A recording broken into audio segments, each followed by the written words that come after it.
Welcome to our session in which we're going to be focusing on policy and practice and the implications that policy and practice have for the revision of the standards. One of the things that I was so excited about being able to moderate this session, and I should introduce myself, I think. My name is Alison Bailey, and I'm a professor and the division head of human development and psychology here at UCLA. And we're one of the divisions that are co-sponsoring the gathering today. But one of the things that really excited me was this opportunity that we could have to invite folks from the policy and practice world and hear firsthand from them about the contexts that they work in, and particularly the contexts that can that we can learn from as academics and scholars in this area. Certainly these contexts that can tell us about the day-to-day business of generating data through assessments and other ways in which data are generated on students, and how that really gets used in their day-to-day context. So I'm not going to go through the bios again in the interest of time, so I will just quickly introduce each of the panelists and then invite them to give their presentations. So here on the panel, we have Heather Hough. Heather is the executive director of PACE, which is the Policy Analysis for California Education. We have also on the panel Emily Wolk. Emily is the executive director of research and evaluation for the Santa Ana Unified School District. We then have Juli Coleman. Juli is the chief of improvement for schools networks with the core districts, which are a consortium of urban school districts. We also have on the panel Anne Vasquez. Anne is chief executive at EdSource. And we also have Jennifer Randall. And Jennifer is the Dunn Family Endowed Professor of Psychometrics and Test Development at the Marshall Family School of Education, University of Michigan, and also the founding president of the Center for Measurement Justice. And we are thrilled that a psychometrician would like to also learn from our practitioners and our policy folks. So I'm going to turn it over to Heather Hough, who will give our first presentation. Thank you so much, and thanks to everyone for joining us here in this breakout on policy and practice. Just a little bit about me and the background that I'm going to bring to some of my comments today. PACE is an organization that really aims to situate ourselves in the intersection of research, policy, and practice. And our goal is to improve equity and improve outcomes in our systems across pre-K, K-12, and higher ed. So I'd like to think about what information people need at all of those levels of the system to make the kinds of changes that we need to see in our systems and for our students. I also have a background myself in improvement science and continuous improvement, which really influences some of the ways that I think about assessment and data use in education and beyond. So what I want to talk about in some of my introductory comments, and then we'll have a lot more time for discussion, is this idea of uses. This is something that in the plenary session, there was a lot of reference to tests are only valid and reliable for their intended uses. There's reference to the kinds of concerns we have around implementation, around different contexts in which assessments are applied. And so I'm going to provide a bit of a framework that we use in our research around how to think about these uses and users and what kinds of implications then that has for thinking about fairness in assessment. So I'm going to share 3 key points with you from some research that I did a couple years ago. The first is that the purpose of the data, what it will be used for, is critical, and data used for improvement purposes is really different from data used for accountability purposes.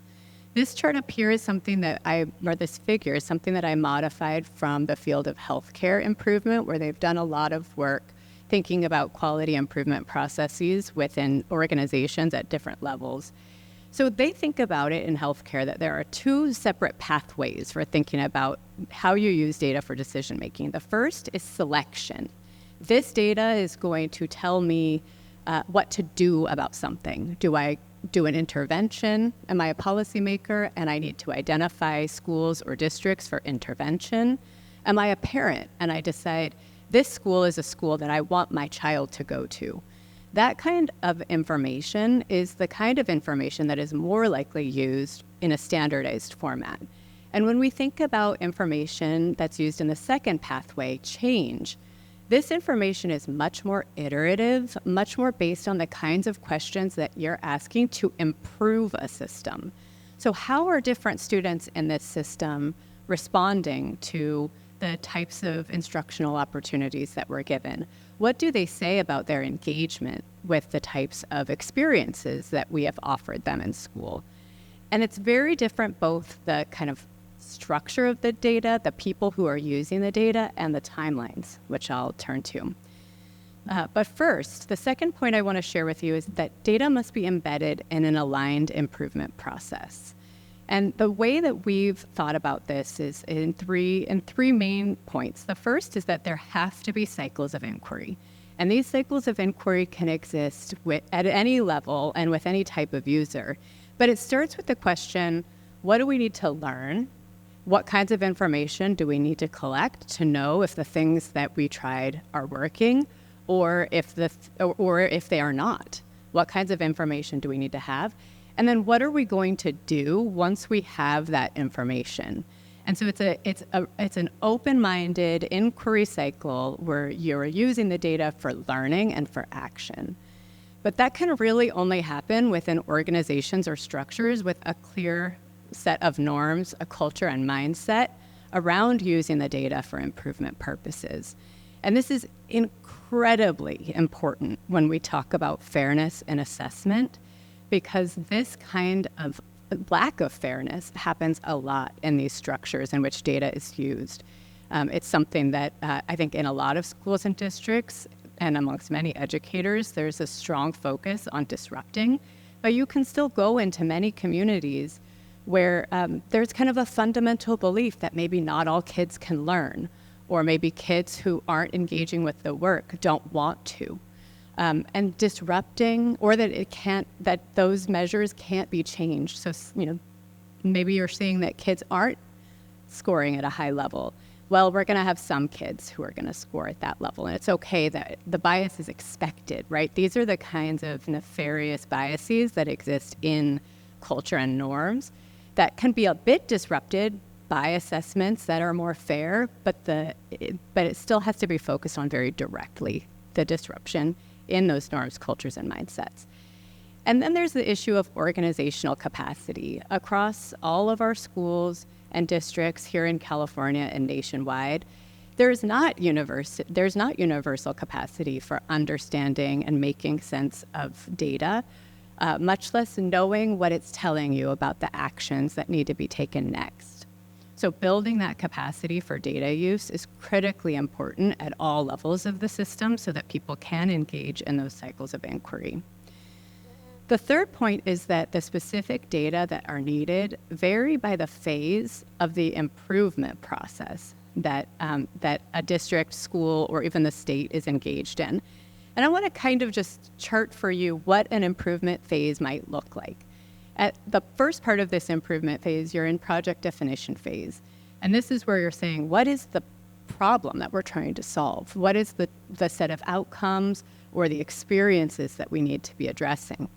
When you're in the diagnostic phase, you're digging into why. Why are we seeing the outcomes that we're getting? Which leads you to the third phase. How are we going to introduce interventions or changes that might disrupt the kinds of data patterns that we're seeing and help us get to better outcomes?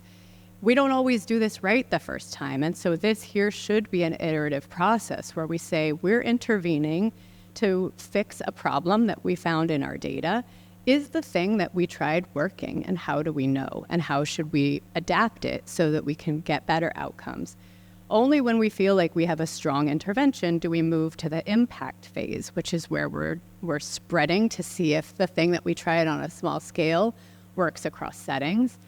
And then we're monitoring over time. Is this continuing to work for students as our demographics change, as our individual students change, and as expectations about the role of education change, which I think is critically important now, as noted in the previous session. We are in a moment of pretty serious transition and disruption in a lot of our settings.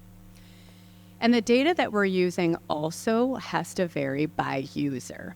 So in education, and this is a K-12 representation, but our systems are by nature nested.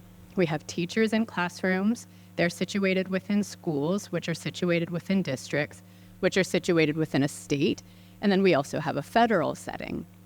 So at each of these levels, you need very different kinds of information, and your assessments and your data that you're using are different to inform the actions that you need to take. So at a teacher level, it might be daily student work where they're reviewing how a student is completing assignments that they've been given. How do I respond to the needs of every particular child in my class? At the school level, they're looking across classrooms. Are there students or groups of students who need something different? How can I allocate resources differently to support groups of students? At the district level, now they're saying, we've tried policies and structures, or we have used new HR practices or training procedures. To what extent have those been effective at helping us meet the goals that we have for our system? And then at the state level, we're now looking at broader resource allocation policy questions. And there we need to be able to say, are we seeing differences across groups? How do we intervene with different kinds of resource allocation policies and make sure that, in California, we have a very explicit equity goal? How do we make sure that our assessments and the structures that we've put into place are helping us meet those goals? So I'm going to stop there and hand it over to Emily Wolk, who now will talk a bit about district level assessment. Thank you.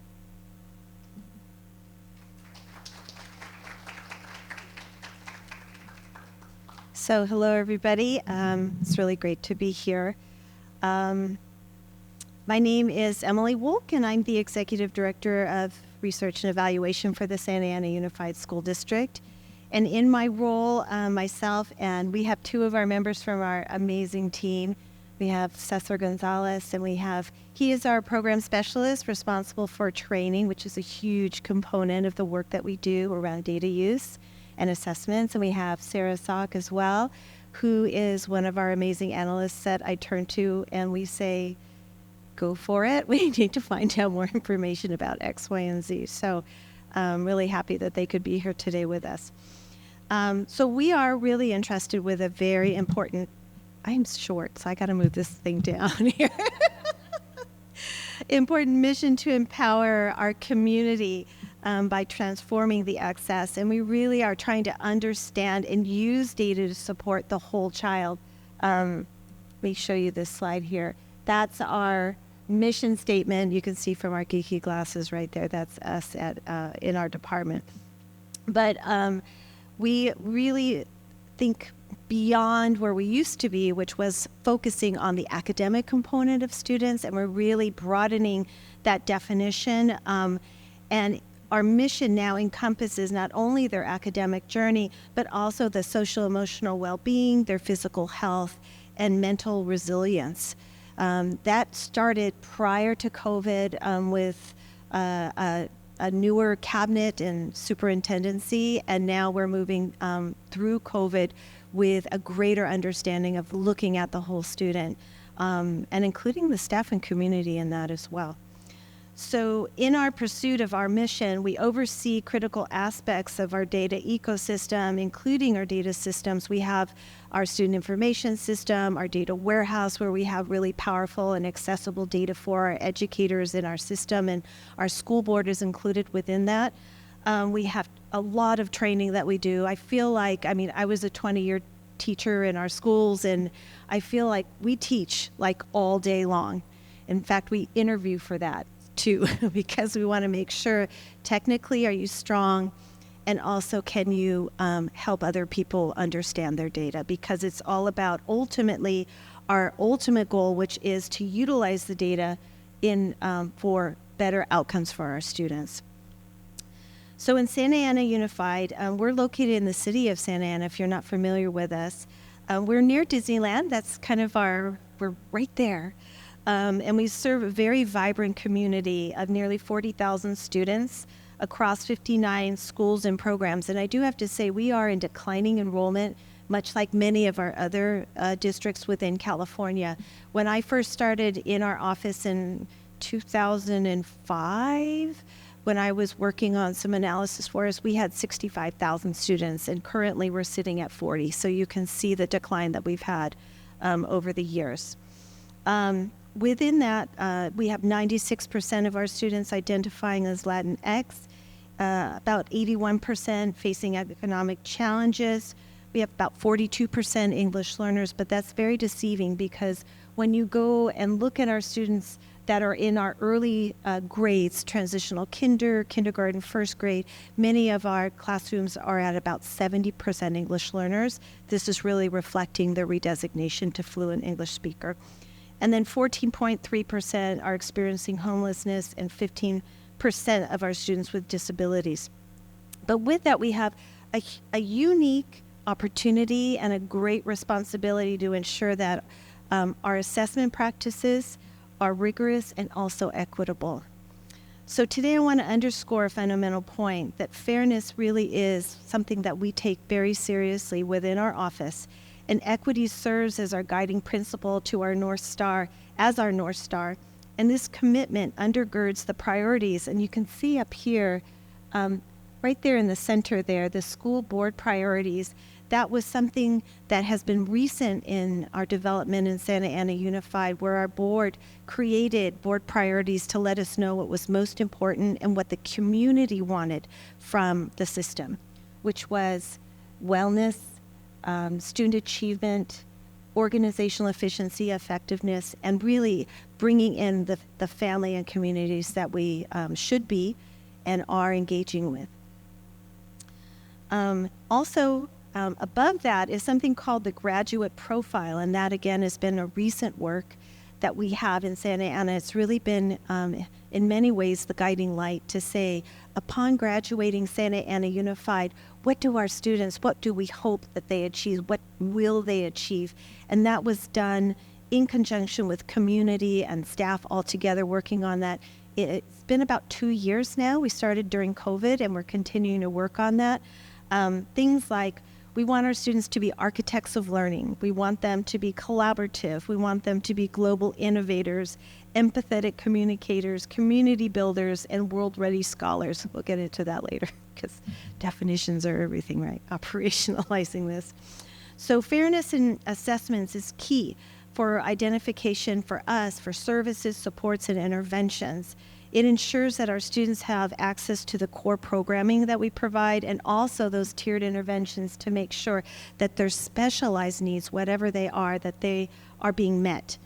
And we also think very deeply about, we have a large English learner population. We have a large students with disability population as well, students experiencing homelessness and foster youth. And we can't deny, and we have to make sure that we're disaggregating our data to really see how those student populations are progressing through the system. So our journey towards fairness and equity throughout our system, including our assessments, has been enriched by the voices of our students. And I'm going to pray that the audio works on this. I brought a student with us. She's not here physically, but she's one of our students that we had in many students. We have listenings. We started with our new superintendent that we've had for about 3 years, going on 4 years now. And he started student listening sessions, bringing in the voices of our students to say, hey, what are we doing well and what do we need to stop doing and do more of, right? Great question. And so they let us know. And we found that by doing this, and this student in particular, she's reminding us to see students as more than just numbers. We always have to remember, whatever assessment, whatever we do, we're all about kids. And so how is that impacting the students? So let's give a listen. That teachers should know not only us as, okay, because as you know, teachers always see, oh, your transcripts, like yellow set transcripts or your profile, everything, right? But they don't really see us just as a person because they just see, oh, okay, your grades are bad, just not a good student, or like, you know, but I feel like teachers should know like the person as the student as an individual, just a single individual, because it reminded me when we were talking about like all these kind of things in this table, it reminded me of, I don't know if you guys seen this movie, Freedom Writers.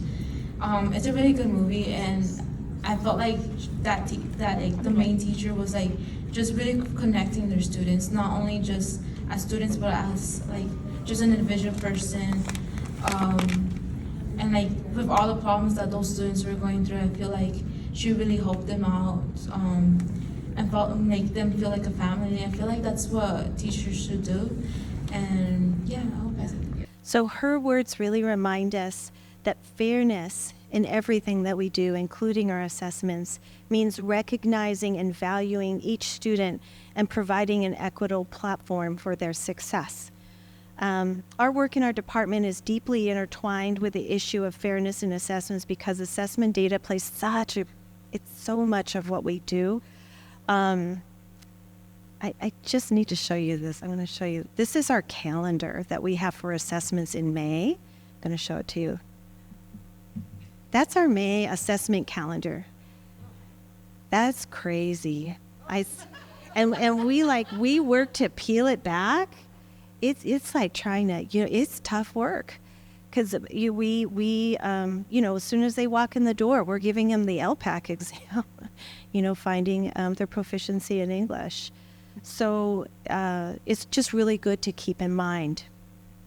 So one of the things that I would like to tell you about is currently we're facing some challenges related to assessment and fairness. And so one of the discussions we've had recently is about the graduate profile alignment, which is that centerpiece that I talked about with global thinkers and, global innovators, architects of learning. And when we think about this idea of what the data is and how we collect it, whether it aligns with those outcomes around for students in our community, what we aspire to achieve, as we start delving deeper and defining these dispositions and the qualities of a graduate, we face the challenge of finding or emphasizing the right assessments that truly measure these essential attributes. And so it is tough, because if you think about the tests that we currently have and what we're hoping to achieve and what our community is asking us to change our instruction towards, and then hand in glove go assessments. So we need to think about what potential assessments could be out there, because the PSAT, no offense if anybody, but I'm just saying there's kind of a gap there. It's not to say that they don't have their place, but as we start to re-envision what we want for our students based on the feedback from our students, based on the feedback from our community, what we're noticing is we need different instruments. So what is that going to look like?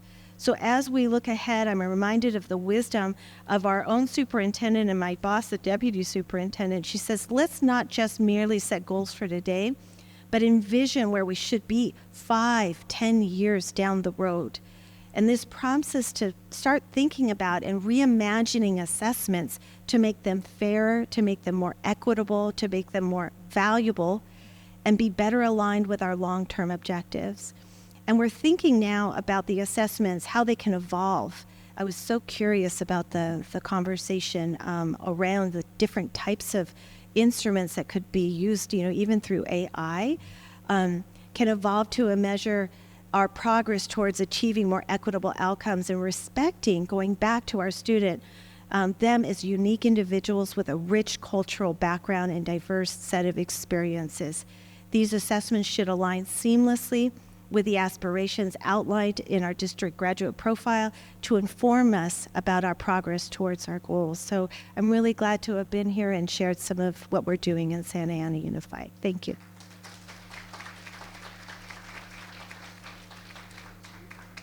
Thank you, Emily. And our next presenter is Juli Coleman. Okay. Thank you for having me here. I am going to tell you first a little bit about the organization I work for and the work that I lead. CORE is a nonprofit that is a collaborative of 8 of the largest districts in California. So you see them represented up there. And we were founded on this idea that large urban districts have really kind of particular needs, and the ability to bring them together to learn with and from each other would be really powerful. So that's our founding ethos. Right now, I lead a network of, right now we're almost 50 high schools in California that are working on 9th grade on track. And 9th grade on track comes from a large body of research that says that 9th grade is the year to intervene to ensure that kids have the most possible choices when they leave high school. Is if you intervene in 9th grade, that those changes largely stay with students in 10th, 11th, and 12th grade. Often what schools do is as students get behind, they pour resources into 11th grade and 12th grade. But if you just take that and put it into 9th grade, it really has a large impact for students. So this is a little bit about CORE's theory of action. We work in 4 main areas, and our foundation is, our moral imperative is that districts need to, if they learn something, they need to share it with each other. But we blend together this idea of how do we use data to spur people to action.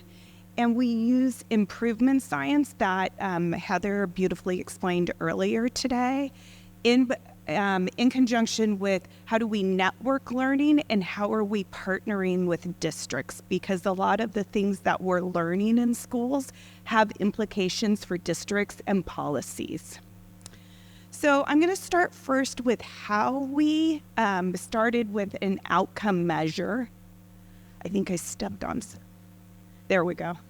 An outcome measure. This is what we call our breakthrough success metric, our 9th grade off track or on track, however you want to name it.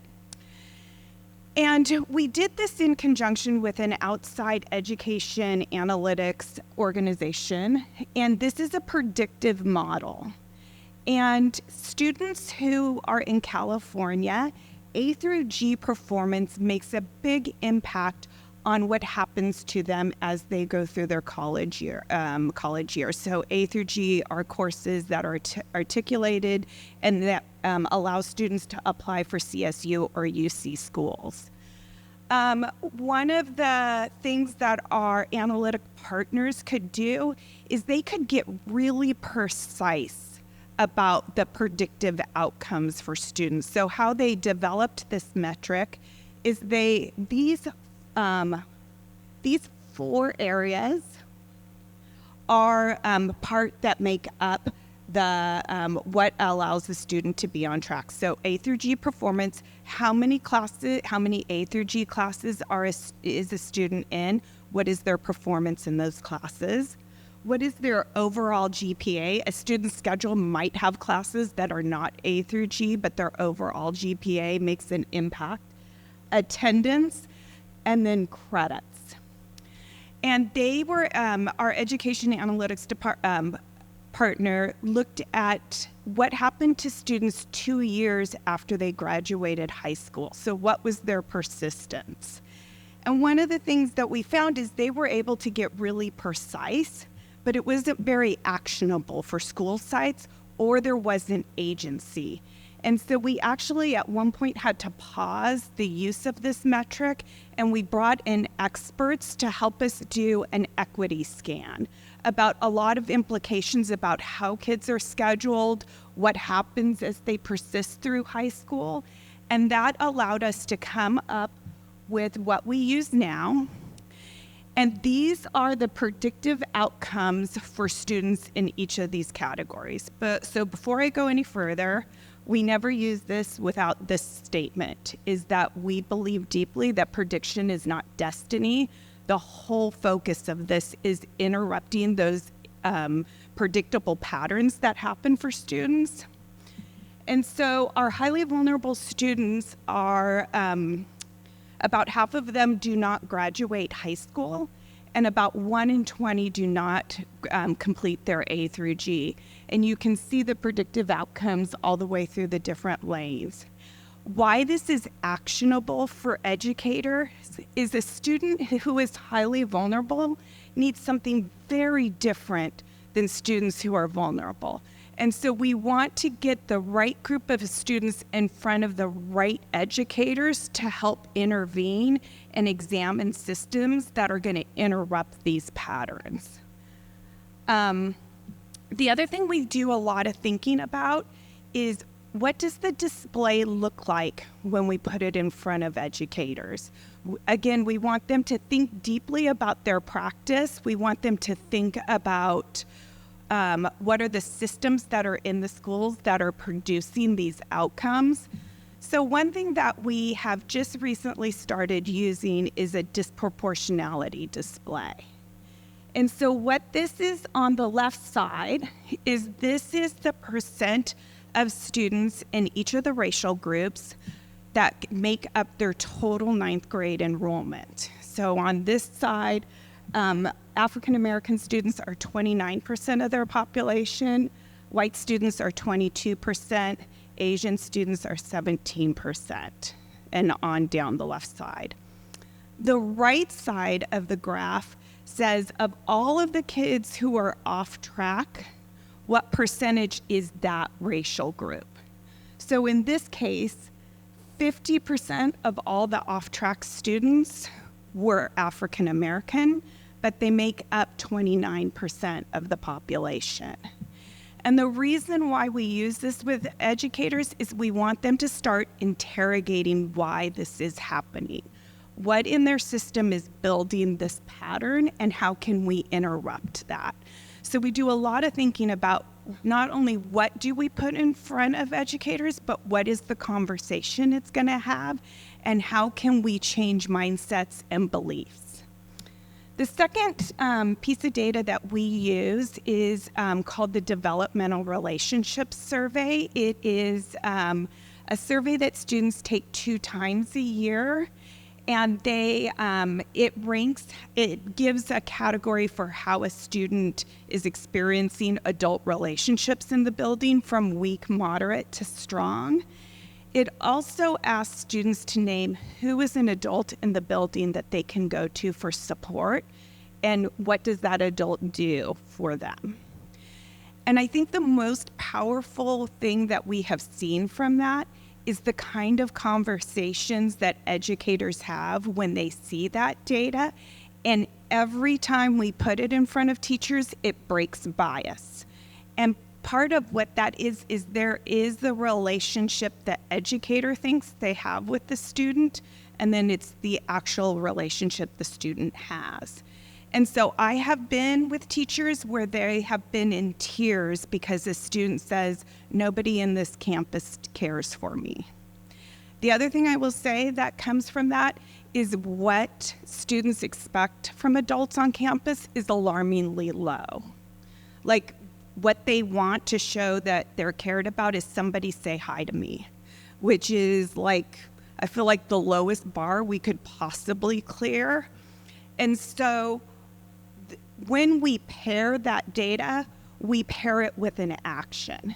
So we're going to use those iterative testing cycles to give educators something, not only here is what the data is saying, but here is now something you can do. So I'll give an example for adult relationships. There's something called a 2x10, where we ask educators who don't have a relationship with a student, we ask them to pick a student that they don't have a relationship with in their class. Or in the DR survey, if the student said they couldn't name an adult. And all we ask them to do is talk to the students for 2 minutes for 10 days. Seems pretty easy, right? It's super hard. For the first few days, those 2 minutes for educators and they can't talk about school. So they can't talk about academics, they can't talk about their behavior, has to be other things. So usually the conversation is something like, oh, how are you doing today? And the student says, fine. So we give educators prompts so they will persevere, because it's really hard to get them past 5 days. So as a network, we collect how many days are teachers actually completing it. And by the end, if they can persist to 8 days, 10 is ideal, not only is the teacher transformed, they have learned and they have broken biases around what they thought about the student, but also the student has a whole new relationship with that teacher. We have lots of stories of, in the beginning of the 2x10, they couldn't get the student to talk to them. By the end of it, they can't get the student to stop talking to them. And that's our goal. We want them to have built that strong relationship. The last thing I'll talk about is grading. Grading is a big component and chock full of lots of bias and fairness and all kinds of issues of equity. Again, our changes, we have something called, it's in grading, but it's also in adult teaming, is a gradebook review, asking teachers to open their gradebook and share that with each other. And we do a lot of thinking about what changes go to what groups. So students who only have 1 or 2 Ds or Fs, that is a teacher's problem to solve. We want to give them the names of those teachers and start to, the names of the students, and start to try practices that will remediate those Ds and Fs. And a gradebook review is a great place where teachers have to open their gradebooks, talk about their grading practices, and think about, oh, if I'm an English teacher and Heather's an English teacher, I have 2 assignments. She has 15 assignments. She counts participation. I don't count participation. What is fair? And how is English taught in our school? And so our goal is to open those conversations and provide research about what we know about equitable grading practices. So with that, I'm going to turn it over to the next panelist, I believe. Hi, everyone. Ann Vasquez. I'm the CEO of EdSource, and if you're unfamiliar with EdSource, EdSource is a nonprofit newsroom that has the largest number of education reporters in the state. So I have been in the news business, I was just calculating it, 26 years. I'm starting my 27th year. And when I think about why I went into journalism, I specifically went into it to write about education.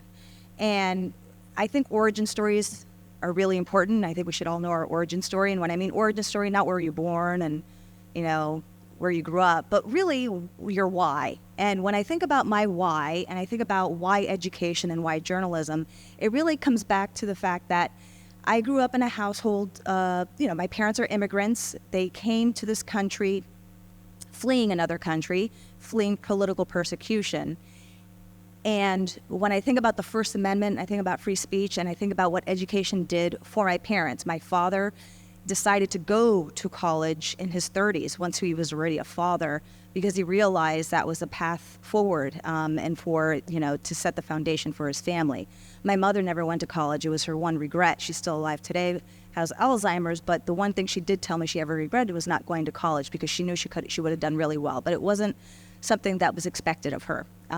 But she did find a future and a career in a college setting. She spent almost 30 years at Florida International University, which is my alma mater, and worked her way from the College of Education to the advancement office to the president's office. And so I grew up really having an appreciation for free speech, First Amendment, different points of views, and being able to express those different points of views, and the power of education. And so I really went into this business to write about what was happening in the classroom, and how what happened inside the classroom was such a key indicator to how a person then walked through life, right? It's your family unit, whatever your family unit looks like, and what happens at school.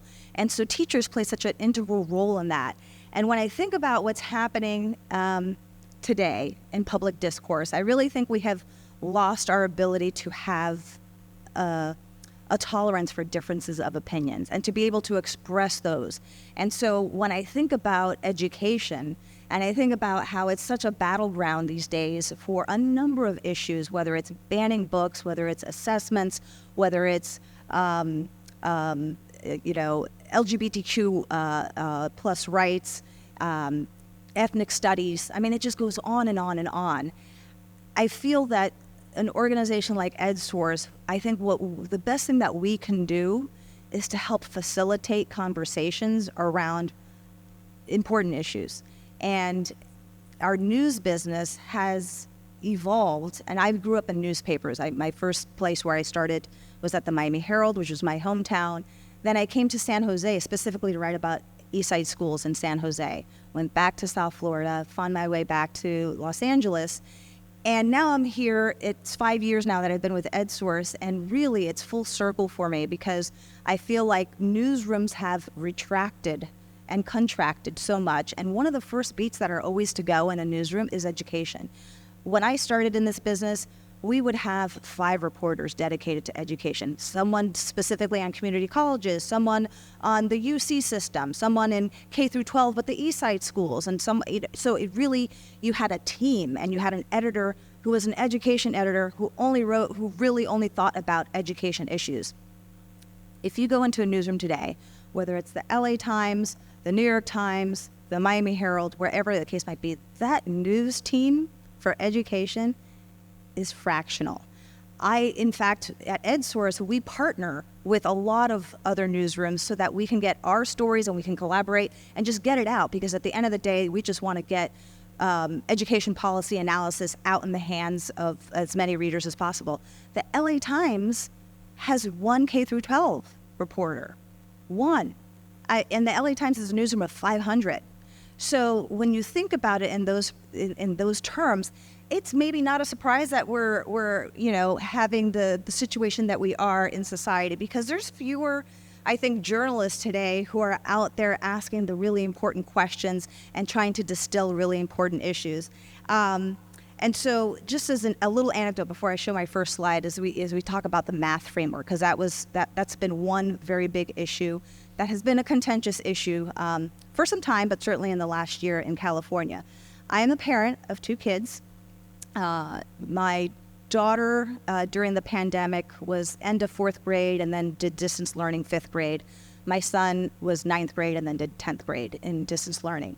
So I, as every parent in America, saw what happened at home with distance learning. And my 2 kids, very different. My son thrived with distance learning. He got the best grades he ever had. He loved just getting his work done. It was a shorter day. He did the job. My daughter is a social being, and really not being in that social setting, her light bulb just dimmed. She did her work, but she didn't ask a question. I'd be working next to her and she wouldn't say a word.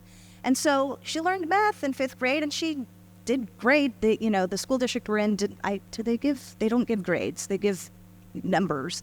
And she did fine. It didn't seem any different. But then when it came time to enter middle school, she had to take a placement test. And in our school district, that placement test, in cooperation with recommendation from the teacher and other in-grades, determines whether you go into the honors track or accelerated track or the regular. And we're in a very high-performing school district. So regular in our district, honestly, is, I think tough by other school district standards. Well, it was end of the school year, 5th grade. Over the summer, right before school starts, the kids get their schedules. And my daughter is in regular math. I didn't bat an eye. I didn't think of it. She was in honors English, which wasn't a surprise because she's got 2 journalist parents. But okay, so she needed to review some things in math. Did not think twice about it. But I started getting all these phone calls from really angry parents and moms because they knew I worked at EdSource, and they thought I should do something about this because their kids did not get an accelerated or honors. And there's clearly something wrong with the school and the test and the system, that their kids are not being placed as they should be, because the class that my daughter's 5th grade class, and that class always got into honors and always got into accelerated. So there's something wrong. I let all these parents know that no, I would not be reaching out to the principal. No, I would, I'm actually perfectly okay. I think that our kids have probably lost some things in the last year, and it's probably not a bad idea that they review at their own pace and then rejigger. Well, the parents went off on their own, got so mad, got the administration to have the test re-administered after the school year started. I did not opt my daughter to have the test retaken. She was perfectly fine. I said, just stay there. All those kids, the vast majority, guess what the results were? They were still in regular, right? So part of, I think, the problems that we're having at public discourse, it's about control. And it's about control. You want your opinion, and your opinion is the only one that matters. From parents, honestly, it's a control issue, and I have battled it myself. We have so much visibility into our children's lives and our students' lives than my parents ever did. My parents were immigrant parents who probably didn't understand the system anyways. But, right now I have the ability to go into Google Classroom. I can go into the, check grades. I could, so if you don't have that self-control to kind of be able to understand that there is an ecosystem and that teachers are playing a role and are your partners, it's very easy for a parent to dive in, parachute in, and think they know best and want to rule the show. So with that, when we wrote about and have been writing about the new math framework in California, it was difficult. I mean, here we're talking about, it's a 1,000-page framework. How can you expect the average parent to understand what these new standards mean and what the new framework means? And are they recommendations? Are they requirements? Really understanding that. And on top of that, there were more than 900 comments in the first, I think, round, if I'm not mistaken, both pros and cons. And so it took a year to revise. There was a lot of contentious debates. I mean, I think the New York Times wrote about the California math issue. I think the Washington Post did. I mean, it really got on the national spotlight. And no one was completely satisfied. It came out finally this summer. And at the end of the day, there were the issues around data science and how many years of math there should be for the track on the A through G. There was the issues of algebra in 8th grade and kind of the tracking. And at the end of the day, we felt at EdSource what was really important was to bring different people, different voices, different perspectives together as we write our stories, but in different methods too. So we have monthly roundtables where we bring in a lot of different voices and different people, parents too, and students as well, to talk about an issue. It's not a webinar, it's not a presentation, it's really a conversation. And so we did that around the math framework a couple of times. We also did a podcast, and then we also publish a lot of commentaries. And the commentaries, and this is just a very small smattering of them, ranges in perspectives. And I think that's the most important thing that we need to keep in mind. Whether we're talking about what's happening in the Chino Valley or in Temecula, there's so many, and I just heard of, an incident, in Davis. I mean, every community, no matter how small, is going to continue to have issues of huge disagreement. And one of the stories that we published on one of these, I want to read a quote. It was from someone who said, quote, and this was, I think, on the issue of parental rights when it comes to notifications for their students their children who might present as transgender in school. Said, quote, "The court will reaffirm our rights and that the kids are the domain of their parents and that the government cannot decide what information they can and cannot get." So when you hear that, it's depending on where you are and where you stand, that can really get you really mad, or it can really rally you up, right? I mean, you can cheer it or not, depending on where you come from. I think the most important thing to keep in mind is that so many people are in the middle somewhere. So many people are not on the extremes. And I think the less that the more we focus on the vast middle of people, the average people who might have differences of opinions, but who can hopefully be reasoned with, I think that is where we stand to kind of make the biggest difference. And And I say that as the daughter of Cuban immigrants who fled communism. So when I read that second half of that quote about, and the government cannot decide what information they can and cannot get, there's plenty of people in my family who would absolutely die by that and say, I will not be in a government that will tell me what religion, how to speak, what I can't say, so it's not all good, it's not all bad. And it's not always clear cut. I think the best we can do is facilitate these conversations, and EdSource is going to continue to be here for that. So thank you.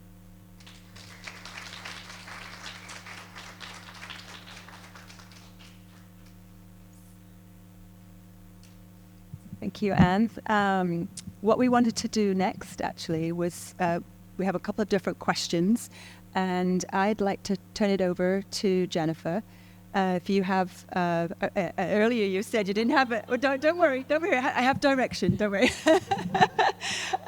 No, earlier this morning you'd mentioned how, in reaction to Dr. Howard's presentation, it sort of raised a lot of questions for you that almost made you want to sort of jettison your presentation and think on some of those different challenges he posed for what we're doing here today, and or to start that conversation. So if you're okay with this, we'd hope that from your position, what sorts of things that you've just heard from our panelists in terms of policies, in terms of the public reaction, the public discourse, as well as the work of teachers and school administrators. If there are questions or maybe even observations, perhaps, that you've had this morning, if you wanted to pose those questions or observations to our panel. And then there's a couple of questions, actually, that Joan Herman also, who couldn't be with us today, but she did have a chance to see the slides. She also has a couple of questions to pose as well, and I'll be her mouthpiece for that later. But I wanted to turn it over to you, Jennifer, so you had a chance to dialogue and maybe, inspire some of the rest of the room to be asking similar kinds of questions or making similar observations. So we should have had a conversation earlier, right? I was particularly interested in, a couple of you made mention of, I'm going to use the wrong term, but it's what people call whole child, which I know that's problematic, but that's the word that popped in my head, right? So not just thinking about these academic outcomes. Can the kid read? Can the kid do math? And I have talked about how our assessments always don't get at that anyway with particular populations, and many of you are working with populations that I think are the populations where we don't get at that. But some of these other outcomes, like overall well-being and et cetera. And then also thinking about, I'm not from California, so that whole A through G thing went right over my head. But I'm thinking it has something to do with like what you need to do to be able to get into college. Okay. Okay. All right. And so you were looking at these kind of predictors of that information. So I'm wondering if it kind of goes together. One, some of these other non-academic issues, measures were considered in this prediction model, right? So you have like the classes, their GPA, attendance, credits, things that I think are probably highly correlated, especially attendance and credits. You don't come to school, you don't get a lot of credits. If you show up to school, you're probably at least getting the credits. And if your A through G GPA is okay, then your overall GPA is probably okay. But I didn't see mention of any of these other things that you were talking about that matters in that space. And to me, an assessment system has to, if it's going to actually improve practices, has to speak to that. So if you guys could talk to you folks, I'm sorry, I'm not supposed to say guys. If you folks can speak to any of that.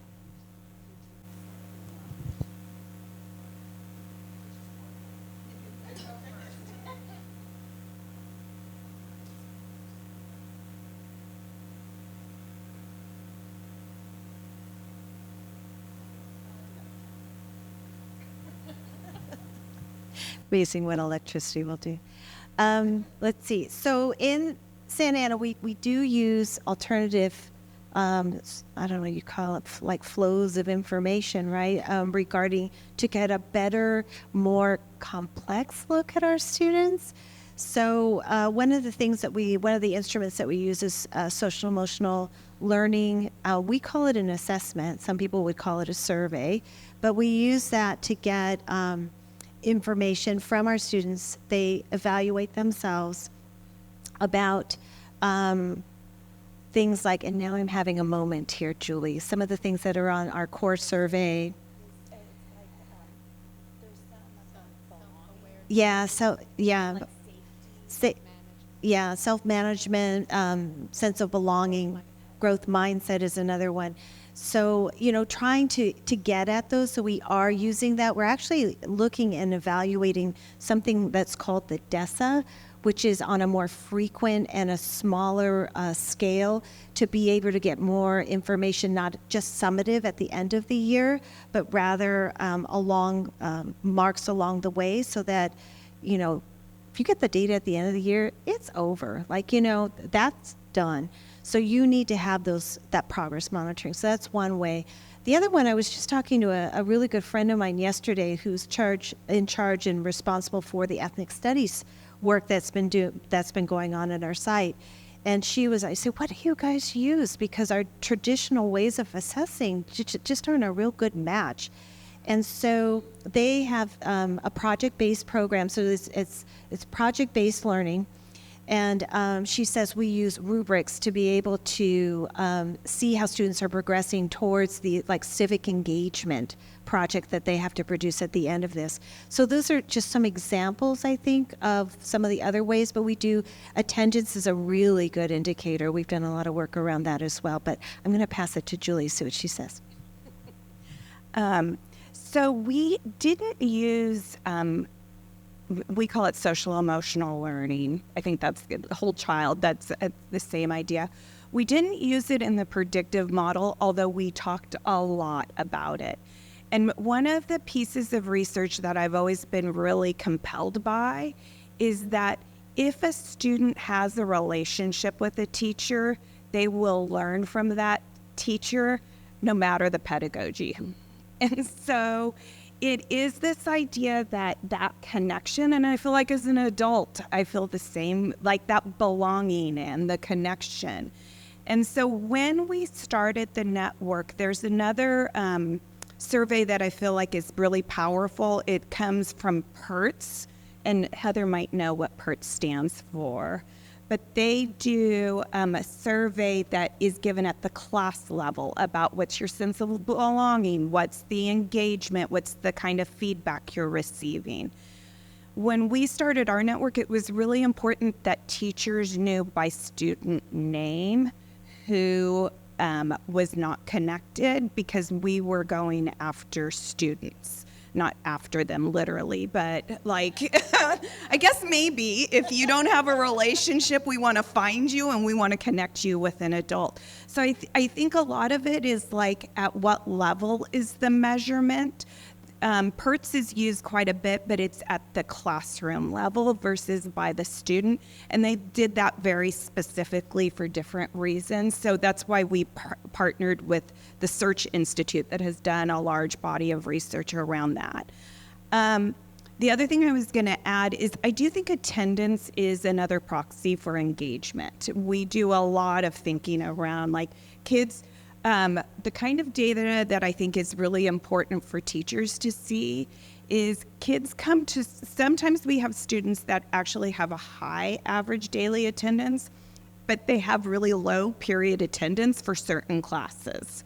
And so we provide that data to school teams and have them talk about, this student is coming to every class but mine. Why is that? What are you doing? How are they in your class? So we're trying to get teachers to see different viewpoints of how kids are, because the teacher will be kind of limited by what they see in front of them during that 60 or 90 period. And that student goes through their school day and has an array of experiences. And how do you bring that into the conversation? The other thing I will say about attendance is really predictive for on track for kids who are already off track. Kids who are on track, it doesn't really add that much more predictive power. So for kids who are already doing well, that's why our it's like a balancing. It actually, a lot of on-track metrics are what they call a checklist. Like you have to have a certain threshold of attendance. But if you're already doing well in classes, your attendance doesn't make as big a difference. But if you're not doing well, it has a huge impact. The 2 for 10. Could you, the 2 by 10. So how do you decide who engages with that? Like, how do you pick the kids and the teachers? So we do a lot of our work by invitation. Like what we're trying to do is make stories compelling for people to want to engage in the work. So we have school teams of 9th grade teachers, and then we develop kind of like a leadership team, and then they're working with the broader 9th grade teacher team. And so we ask teachers, who in your class do you not connect with? Like a kid that comes in, their head is on the desk, they don't turn in assignments. So that's how we pick. Or once they have the DR survey, all of these kids are in your class and they can't name an adult. Who do you want to start with? So we do it both ways. I think sometimes the more powerful learning is when a kid goes from not having their head upright ever to really starting to want to engage. And I think that's the first step before they're going to start turning in assignments and listening, is they need to know they matter.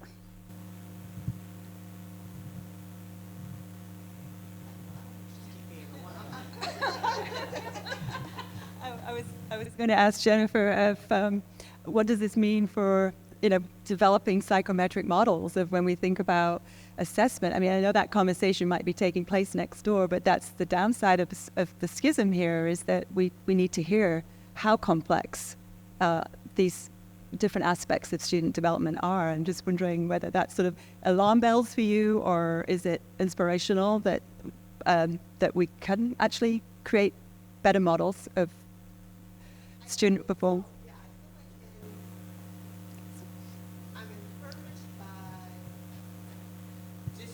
I'm encouraged by districts saying there's more to this than reading and math. And let me be very clear. Primarily, that's the space I work in: reading, math, writing. I do what we call the academic or cognitive outcomes, which are deeply, deeply, deeply problematic. Let me just say right now, we need to change those also, so that they mean more to the students and the populations that we serve. But I also think, especially when you're thinking about things like accountability systems, what are the things that go into an accountability system? And right now, primarily, it's heavily test-based. It's heavily the work that I do, reading, math, English. It doesn't hold schools accountable. And it sounds like, to me, you're at the beginnings of thinking about, okay, we have all these kids here. And it reminds me of Shireen Hannigan-Martinez's work, who graduated from UCLA, I believe. And she was telling the story about how they would go into schools and they would ask kids, who loves you here? Who cares about you here?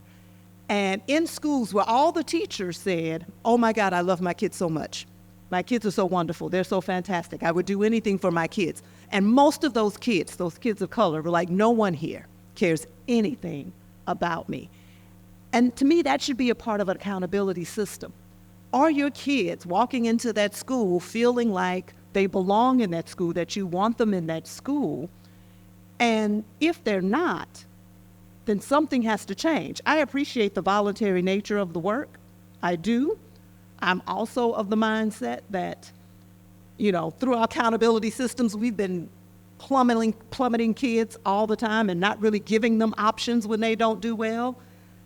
If you're a teacher and all of your kids think that you hate them, then I don't know if you should be volunteering to do this. Maybe you should be voluntold to be engaged in these conversations. Maybe that should be a part of the accountability system. I also think, I was thinking about the grading piece. I can't remember. I'm sorry. It's all running together because you're all connected in all California.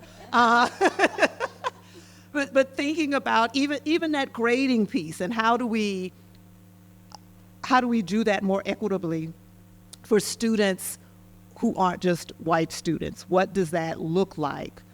I mean, I think it's such a good start to first of all say, let's stop with the zeros, for crying out loud. That's just ridiculous, and it's punitive. Like, it's as if you've decided the kid didn't do this thing, so I want to damage their grade as much as possible so I can feel better about this. But also thinking about how do we develop assessments that speak to students' cultural identities? How do we develop assessments that are affirming around what their communities actually value? So to me, it feels like it's the beginning of how can we shift our whole assessment practices in a way that really recognizes the students that you're serving. Now, I don't know what's going on with this math thing, because I'm not from here. But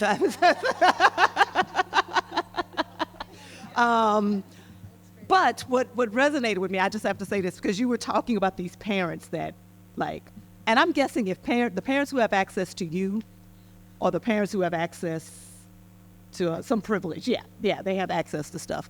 My mama didn't have access to someone like you. But I got to tell you, what I was thinking in my head was good. And I know that's a little petty, but these parents made the decision that that assessment did not represent what their kids know and understand. Like, they knew on some level, whether they were right or not, they probably were a little bit right. I mean, they were probably right, that it didn't represent what their students could do. And so they raised holy hell.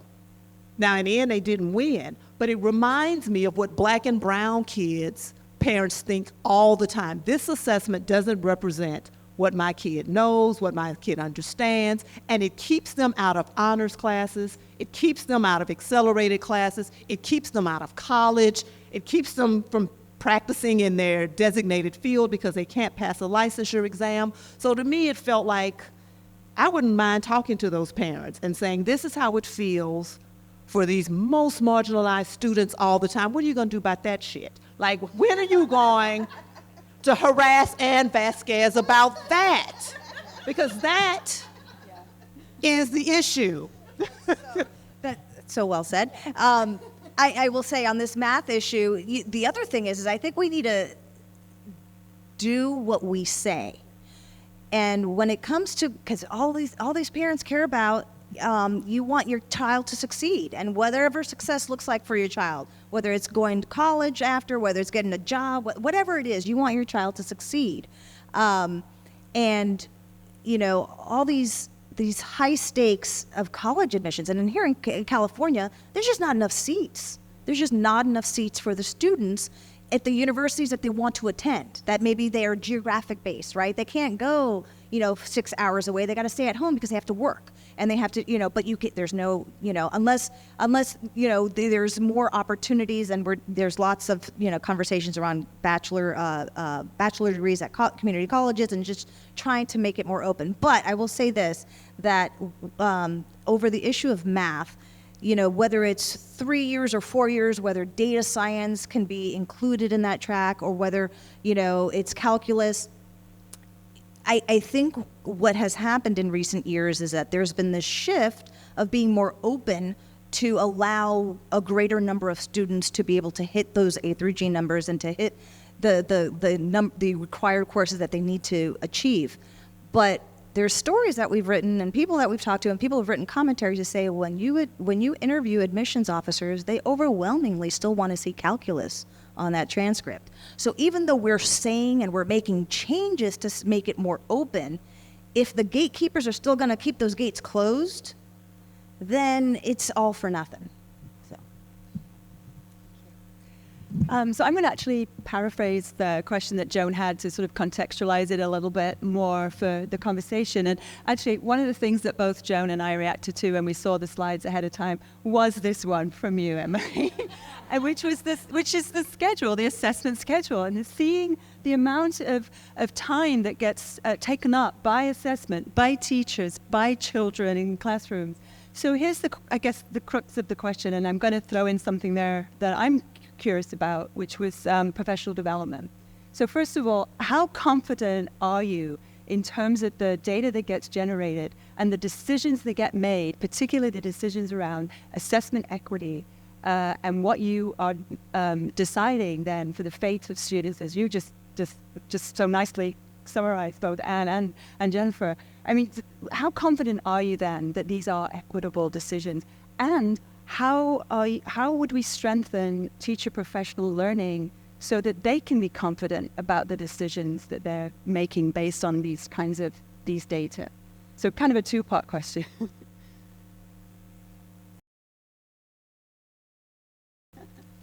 Yeah, boy, that's a good question, and I ask it of myself every day because, as you notice, there's a lot of testing going on, and I have a lot of opinions about that. I need to make one point before I kind of address that question is, when you think, so you're a fifth grader, let's think of your typical fifth grader.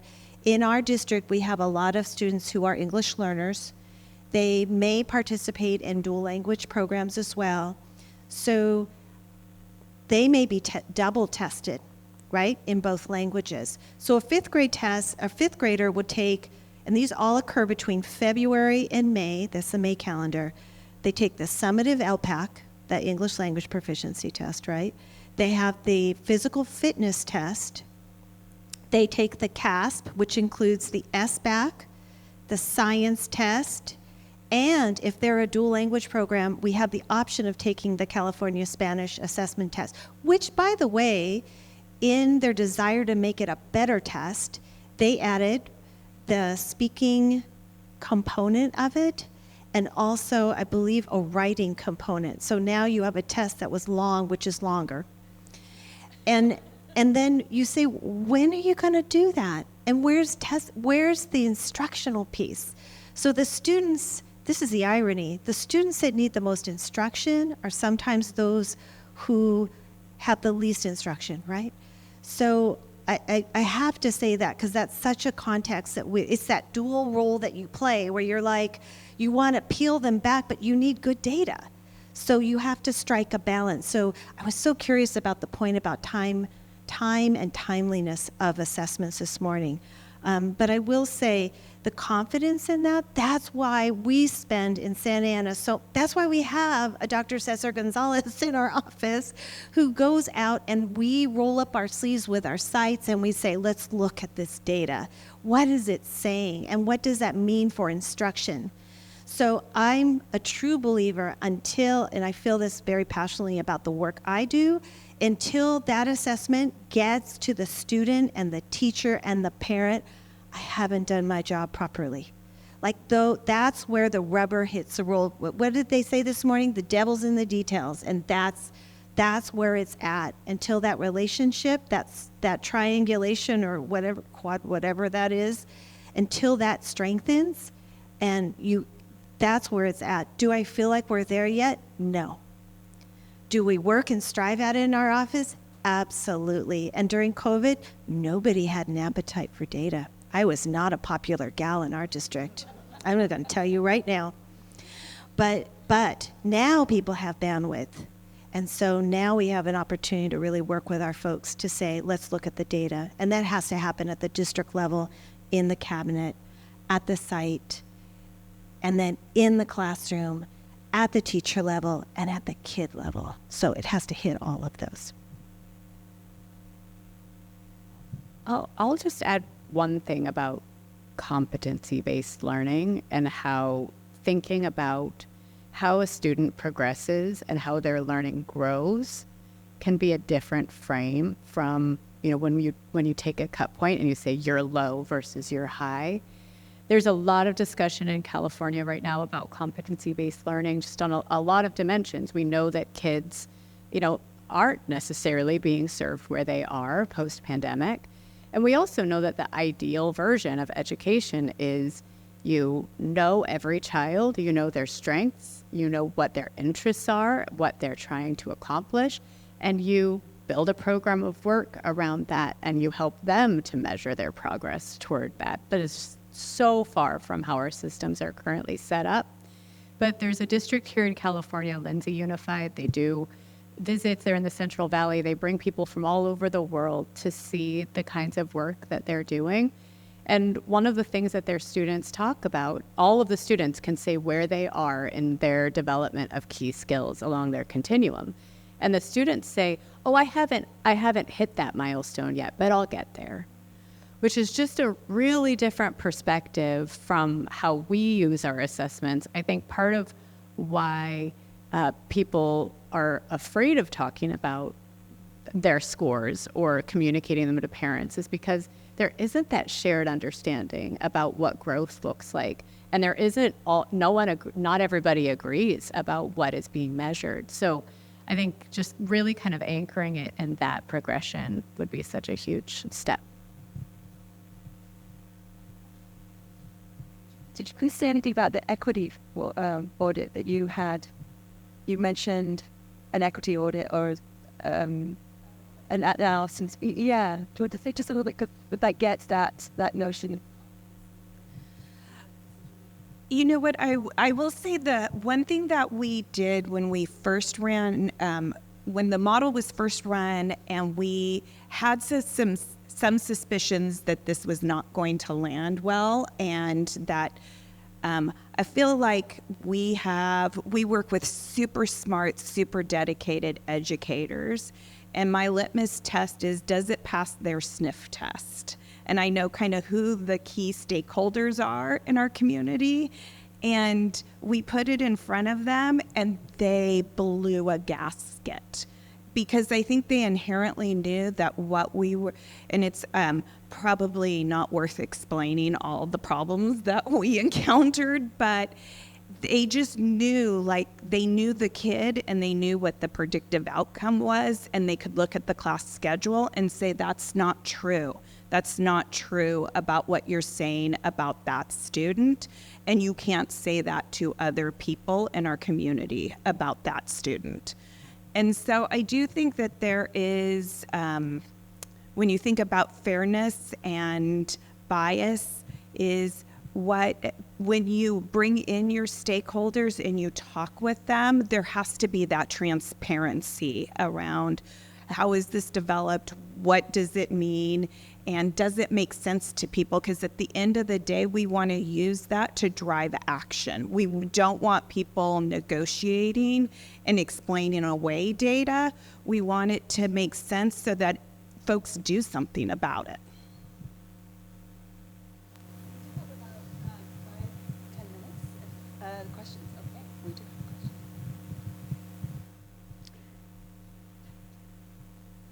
I think this question is very relevant to what you've just shared.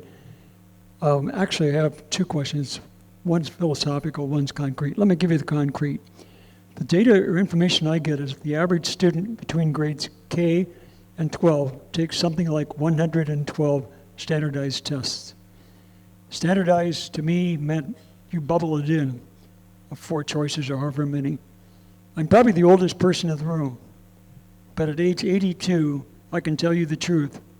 I took exactly 2 standardized tests. One of them was in 9th grade in Adrian, Michigan, Cooter preference test. The other one was the graduate record exam to get into this place. I think for a lot of other people who are up in years, perhaps you also remember a panoply that's similar to that. So I guess my question, if it's a question at all, is what is this new inflicted testing regimen providing overall for any of us?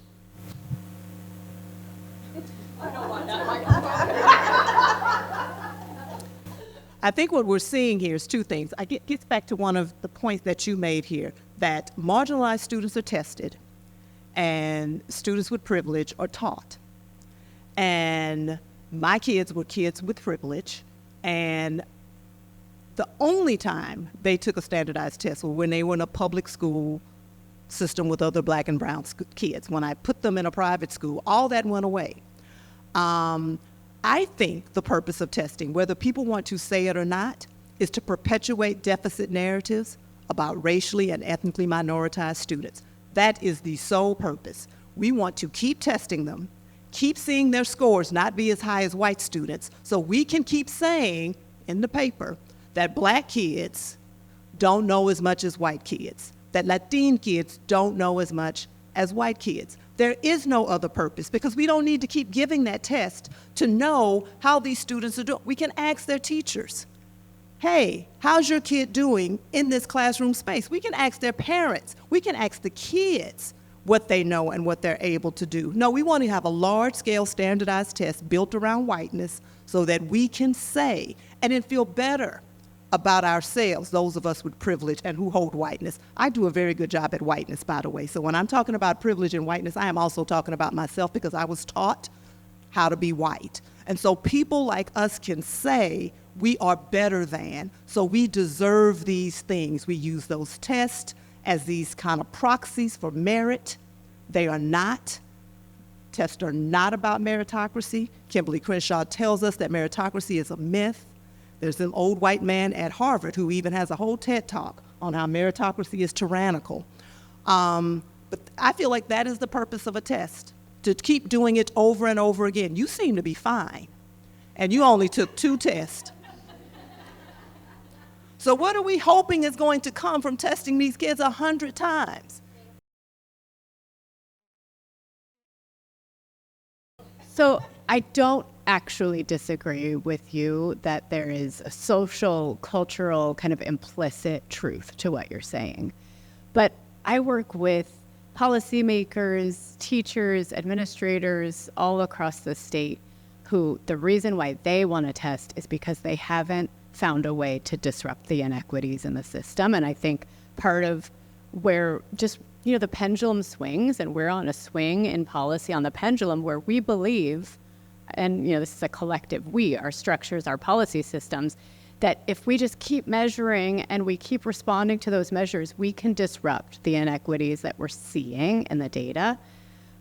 I don't think it's coming from I think that it's coming from a place of wanting to change the outcomes that we're seeing, not from a place of wanting to perpetuate them. And that's why I think that these discussions about how we improve our assessments to actually do that disruptive work are really important. This is more just anecdotal as a parent who happens to be in media. It is important for us in the news business to know when we're being used as a tool. So when we're writing about any particular issue, we know what we write or how we write about it could be weaponized by anyone. So that's something we're very cognizant of. But as a parent, I will say my son, who just started his freshman year at a college up to 4 or 5 from here, he is one who struggled. He was always a B student. He was a B student in a high-achieving school. And you know what that meant? He felt stupid. He felt like when he got his first college acceptance letter, he couldn't even hug me because he said, I didn't think I would get into college.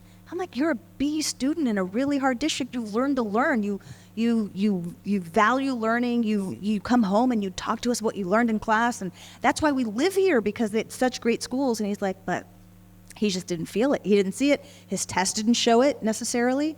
And then now he's at a college and he's taking classes that he wants to choose. And I realize that something mattered to him that I didn't realize mattered to him, which is he's like, Mom, I'm in the majority now. I've never been in the majority at my school. And, in my writing class, we're here, reading about, this Chicana writer and blah, blah, blah. And so, I think context matters. And I think I think for every student, I don't think they are the sum of their test. I think that, this idea of the whole child, and everyone is different. My daughter is completely different than my son. They have a completely different experience.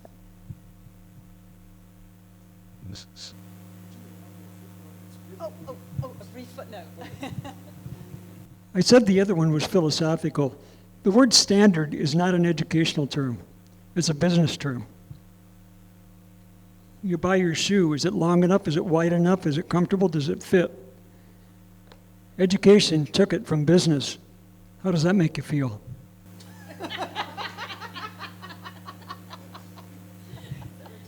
It's just rhetorical. Okay. Here and then in here. I just wanted to make a point that I'm noticing throughout this morning and even this afternoon, and then just looking at this and the questions that are asked. I made sure to incorporate my company as a for-profit education company just so that I had to think of my learners as customers as opposed to how do I get funding and just figure it out. What I haven't heard, and I don't know if this happens behind closed doors where you guys are as far as assessment, is from the perspective of a child. Like, I feel like the biggest thing that we do with our assessment is we're figuring out intrinsic motivation. Like, what we're trying to redefine the roadmap, because if kids, like for instance, your son says like, I was a B student, that's an arbitrary, it's a grade system. It's not like, what can I do? What can I become? Where do I want? Because you don't have to be a straight A student in order to be an engineer. You don't have to, well, I mean, you gotta want, your roads to be built properly, and you want that, but just the intrinsic motivation. And then when I look at this, it makes me think of this specific, the way we all reacted. Like, imagine a child who has to do this and what their autonomic nervous system is basically up against for this entire, so it just seems completely counterproductive to actually getting data on how can we make this better. And so for me, it's just, when do we start to, and I love exactly what you guys are doing in Santa Ana. I feel like every single story that you told is just like, how do I make it more human? How do I make it more human? But I think that we have to go so much further and just almost completely change our language from the perspective of like, what are our standards? What are our metrics? What are our this? And how do we redefine a roadmap? How do we even redefine the classroom environment so that kids feel that they want, that it is a sense of belonging. If I sit at a desk and I look this way, then how do I belong this way? How do I belong this way? How is this the holistic approach to making sure that I want to be here, and when I am here, I show up? And so for me, it's been very hard to follow. Again, I'm new to this whole assessment, but for us, we're looking at redefining that roadmap, and then just even the neuroscience behind like what's in that kid's autonomic nervous system as far as when they're learning. Yeah. I just want to say that for us, the footnote for us is for that last test that I talked about for our dual language students, the California Spanish assessment. We said no. So we decided not to do that. It's just too much. You always have to decide the value added, right, to that, and then you have to think of the kid, like you said. It's like, what's the impact on the student? And so we're being more picky about the assessments, and then we have an assessment audit that we do on an annual basis now to determine what can we peel off, what should we change, which assessment should we keep where we can, because what I talked about, those were just state assessments. That's not your local assessment on top of that. So those are conversations that we're having now to determine what do we need to measure what's most important with the right instrument at the right time. We have one more question, and the folks do need to leave. We totally understand. Good afternoon, everyone. One question and a comment. I'll make the comment first, and I'll keep it brief. Thinking about math teacher in Texas. That's my frame of reference, and we test a lot. When I think about testing, I mean, it's a money-making industry as well. And so even before, like originally thinking about it, it was about, just making sure that people were in their place. But when I think about the money, not just the testing developers, but also if I want to go make $100 an hour, I could do it easily if I say, I'm a teacher and I've been doing this for 20 years. I can help your kid pass the STAR. And parents are paying money. There are entire departments centered around helping more children do better on tests. So you have entire industries who rely on bad test scores. You have entire charter school networks who rely on bad test scores to stay relevant. And so if we get rid of the test, we're also getting rid of jobs. So it's even more than let's help the students. There's money to be made. I was a specialist once. My job was to make sure that science teachers were doing better so their kids could pass the test. If all of the kids, and I worked in Houston ISD, if all of the kids started doing well, there's no use for the specialist department because we help scores get better. So you have to keep the scores low to keep jobs. And so it's just like I'm just bringing some, like, a capitalistic view on the whole testing industry. But other than that, I used to work here at UCLA, and we would work with students within LA Unified as well as in Pasadena to help them become competitively eligible to get into UC schools.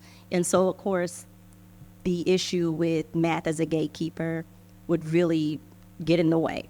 In Texas, we have the teacher shortage, and it's just like really hard to get high school math teachers. And so I'm wondering how is the teacher shortage for math teachers at the high school level is getting in the way, because one, it's difficult to get a certified math teacher because the certifications tests are super difficult. Then people are afraid to teach math if they're kind of good. So it's like, how do you really address that issue when you sometimes can't find the teachers to teach at the schools to offer all of the A through G requirements? And then it's a space issue. If I only have 2 teachers who are qualified to teach calculus, then you have to make decisions on who gets to be in the calculus class. So I was just wondering, how does the teaching shortage play into the policy and all of those things?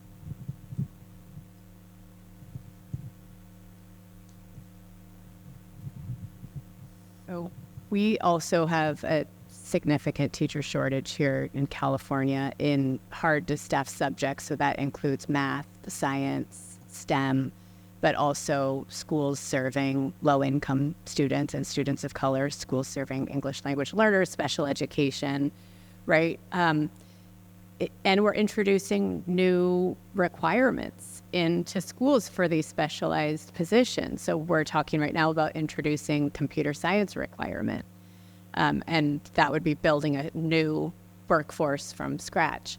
So there's huge barriers within the way we think about labor, I think, in education. We have tried and not been successful at thinking about pay differentiation or leadership positions that, enable teachers to take different kinds of positions while staying in these kinds of roles.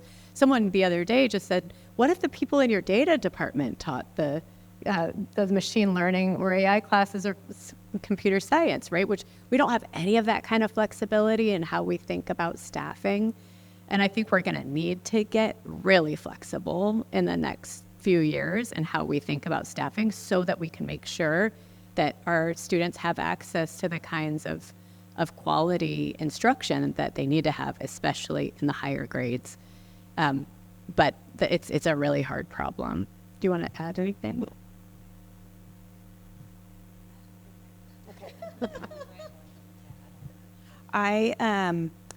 In 9th grade, we see that algebra is often the course that is the most often receiving D's and F's. And there are a couple of schools that I can think of that the teacher who has the most sections of algebra they are math credentialed, but I don't know if they would be highly qualified. And so I think it's like you can hold the right credential, but that doesn't make you always a good math teacher. And so I feel like some of the principals that we work with are in a real catch-22, because I've seen principals move out that teacher that is giving a high number of D's and F's, but what is behind them to fill that position is not always a better situation. And so I do think it's a real issue that our schools grapple with. And again, like the devil in the detail, it is a really hard problem to solve for. But I've also seen where teachers start to have conversations about their grading practices, their instructional practices that really support moving teachers and helping them think about math as a gatekeeper for either you are good at it or you're not good at it. I think the zero issue is one that is really predominant in math, that helping teacher rethink policies around that. I think just to echo and build on a thing that Juli said, we still in so many schools have the seniority problem where the teachers who have the most experience choose to teach the AP classes or the advanced classes and not those entry-level classes where the students perhaps need the most high-quality instruction. So that's another kind of factor in the system that feels immovable, but that is related to huge inequities in instructional quality. Thank you very much. Can you join me in thanking our panelists? And then, so that concludes our program today, unless you are a graduate student and you're going to hang around and have a chance to have lunch and talk to some of the presenters. So thank you again.